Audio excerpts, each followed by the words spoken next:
Hi everyone, welcome back to my A-Level Biology lecture series. In this lesson, we will explore meiosis and genetic variation.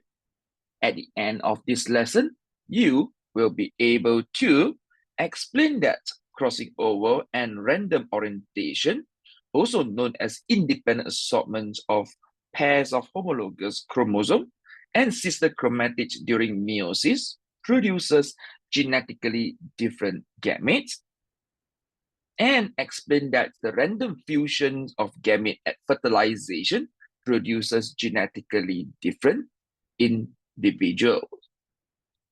Let's get started. Let us look at the mechanism of genetic variation in sexual reproduction. In sexually reproducing species, genetic variation between individuals is due to the event that occur during meiosis and also fertilization. Three key mechanisms contribute to this variation includes independent assortments of homologous chromosomes during metaphase 1 and crossing over during prophase 1, as well as random fertilization. Let us look at how independent assortments of homologous chromosomes introduce genetic variation. So one key mechanism that contributes to genetic variation in sexually reproducing organisms is the independent assortments of homologous chromosomes, or in short, we call it as independent assortments, and these independent assortments occurs during metaphase 1 of meiosis. During metaphase 1, homologous pair of chromosomes align randomly at the metaphase plate. So what is meant by independent assortment? So each homologous pair align independently of the other. So the random separations of maternal and paternal chromosome into daughter cells during the first meiotic division or meiosis 1. So the formations of unique combination of paternal and maternal chromosome occur in each resulting gamete. So in short, the entire process of independent assortments of homologous chromosome allow us to recombine the paternal and maternal chromosome, and we mix both paternal and maternal chromosome in each resulting gamete. So how this can be possible? If you look at the diagram here, you will see that in the possibility number 1, blue color chromosome represent the paternal chromosome, red color represent the maternal chromosome. And how this can be possible, because we know that we always inherit one set of paternal chromosome and one set of maternal chromosome from the male gamete and female gamete respectively. So in the possibility number 1, you can see that all paternal chromosome are located at one side and all maternal chromosome are located at the another side. So when the completions of the process of meiosis 1, we can get all paternal chromosome in one cells and all maternal chromosome in one cells. But this is not always true, because during metaphase 1, the chromosome, paternal chromosome and maternal chromosome can align in this way, where it will result in the combination of the paternal and maternal chromosome within a gamete. So this happens in equal chance. So you can see that we have 4 combinations, combination 1, combination 2, 3, and 4, and they occur at equal probability. So when there are 2 pairs of homologous chromosomes, example here, we use a capital A to represent paternal chromosome A and lowercase a to represent the maternal chromosome A. And similarly, we use a capital letter B to represent paternal chromosome B and the lowercase b to represents the maternal chromosome B. So due to the independent assortments of the homologous chromosome, so there are 4 possible gamete combinations that can be formed. There are capital A, capital B, lowercase a, lowercase b, capital A combined with the lowercase b, and lowercase a combined with the capital letter B. So this is because each pair can orient in 2 possible ways, leading to the calculations of 2 to the power 2 equal to 4 combination. So the general formula for the number of possible combination is 2 to the power n, where n is the haploid number of chromosome. For example, in humans, n equal to 23, the haploid number equal to 23. So how many possible combination? We can calculate it by substituting n equal to 23. So therefore, 2 to the power of 23 equal to 8.3 million, or more than 8.3 million possible combination, and each gamete will have one of these combinations. So each human gamete contains just one of these about 8.4 million possible combination of chromosome, even before we take into the consideration of crossing over. The next event that results in the genetic variation is known as crossing over, that take place during prophase 1. So while independent assortment explain how entire chromosomes are arranged or sorted into the gamete randomly and result in the combination of the paternal and maternal chromosome within a gamete.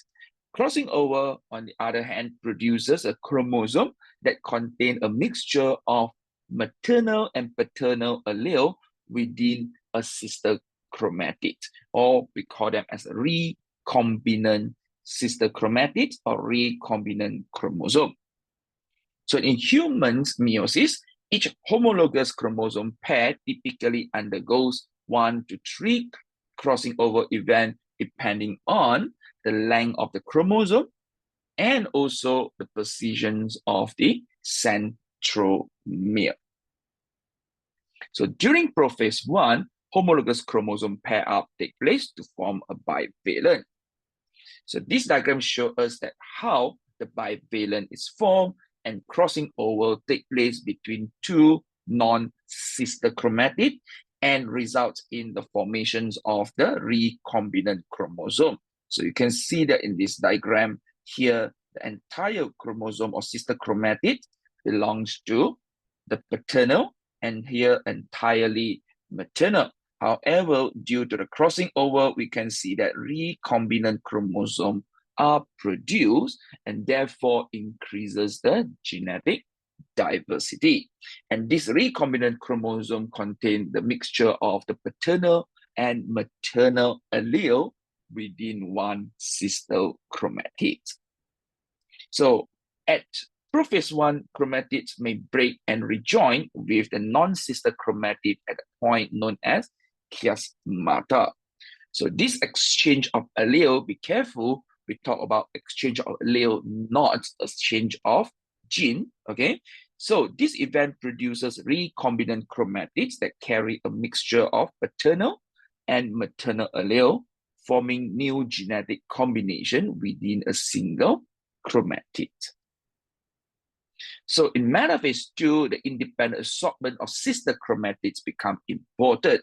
Why? Because the sister chromatids no longer identical or no longer genetically identical because of the crossing over that takes place during prophase 1.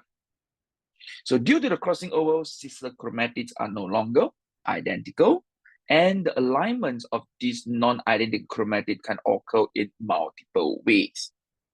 So therefore, crossing over combined with independent assortment at both meiosis 1 and meiosis 2 increases genetic variation in the resulting gametes.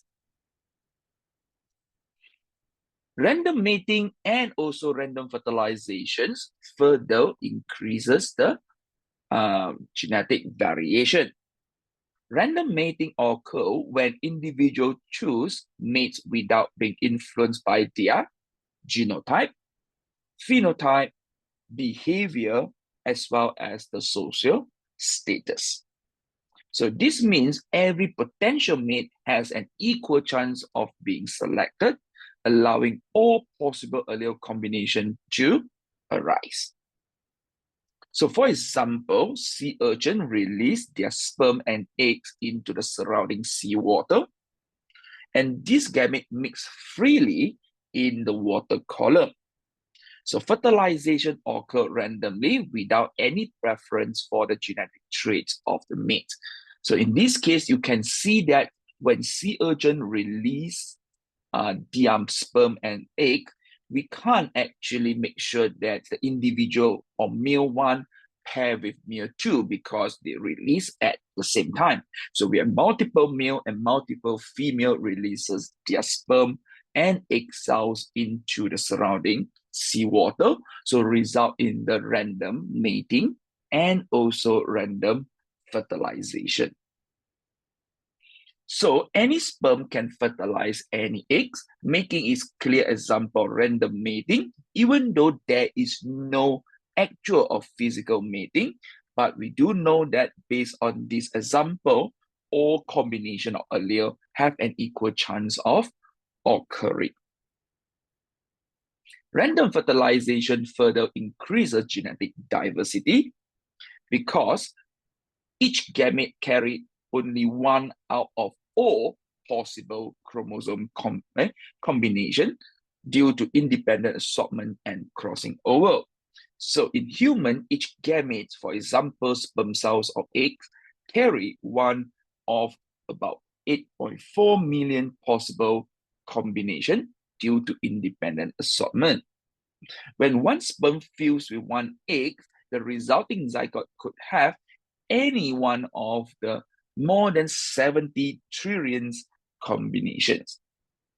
So if we also include the crossing over, the number of potential combinations become astronomical. It's very, very huge number. So because of independent assortment, crossing over, random mating, as well as random fertilization, every human is genetically unique, except identical twin who originate from the same zygote. But here I want to emphasize that very, very rare for human random mating will take place because we always choose our mate. So each of us are unique because based on the calculation here, it is impossible to find another one which is genetically identical to you or to us. With that, we have come to the end of this lesson. Hope you found it helpful and easy to follow. If you have any question, feel free to drop them in the comment section. See you in the next lesson and have a great day.